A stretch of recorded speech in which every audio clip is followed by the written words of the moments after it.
The women stood shoulder to shoulder with the men throughout the miners' strike and when it took to the streets. The Women Against Pit Closures movement picketed, marched and ran soup kitchens in the communities to feed miners and their families.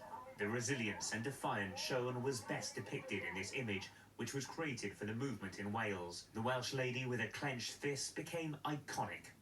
A leading figure with the group was former Labour MP Sian James. Yes, that's how we see ourselves.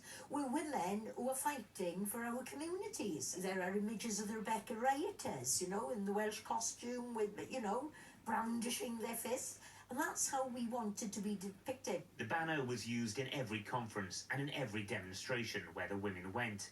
But it hasn't been seen in decades. So Sian is leading the hunt to try and find it. Where is it? Who's had it? I don't think they realise how important it is to us.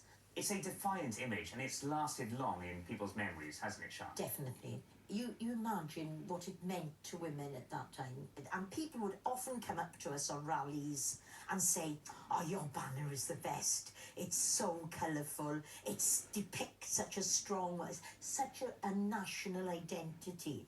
After the strike, paperwork from many of the women's groups were lodged at the local archives for safeguarding. There was an assumption that the banner would be there too.